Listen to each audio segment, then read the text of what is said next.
I always believe coffee changes your day. A good cup of coffee gets you through the day. A bad cup of coffee, just go back to bed and start over.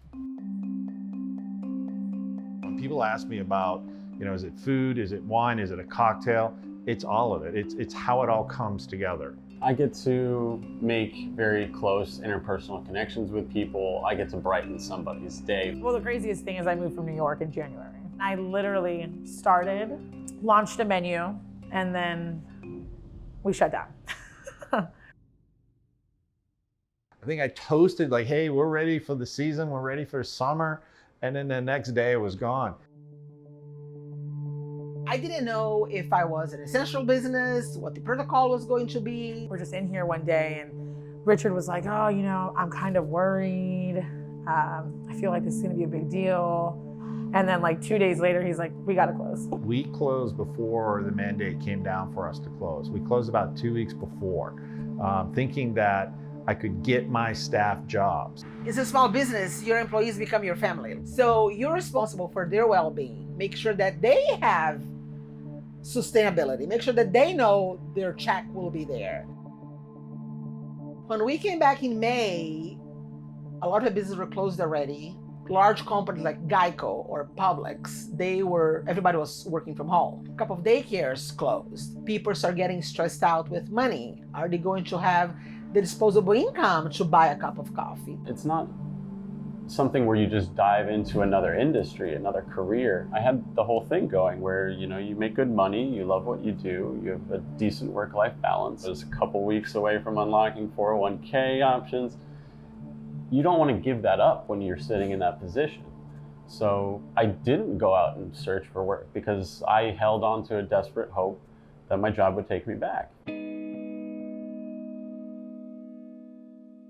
Not working was horrible. I went 6 months. I hated it. I absolutely hated it. That's the worst off mentally I've been in my life.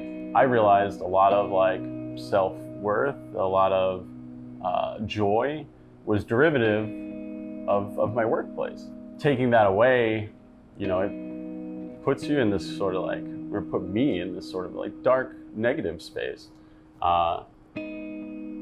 So I say that I struggled and I sort of downplay that, but it was bad. It was really bad.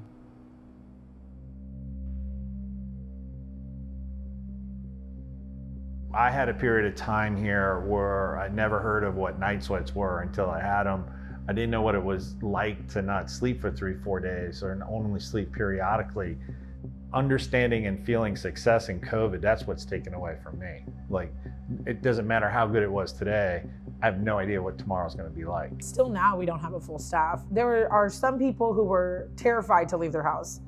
Other people who were just now settling into their financial assistance and then scared that we're gonna re-shut down, so they didn't wanna stop it and then go to work for a week and who knows what happens. You adapt, you adjust.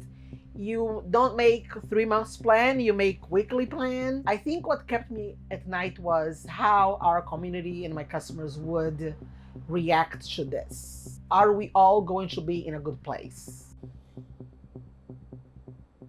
It's a long time to be waiting, I understand. A lot of people said a lot of things about individuals taking in unemployment, but that's the worst 6 months of my life. That was a wake-up call. You don't want to put so much weight, I think, into work that it becomes unhealthy. Love of the water, being out on the water is what really helped me. I don't want to be cheesy, but honestly, it saved my life.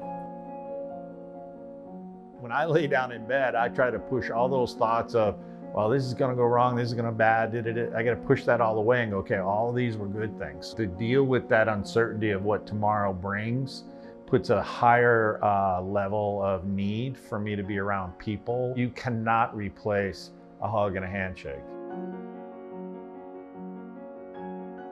We want to make sure our community stays strong throughout this thing.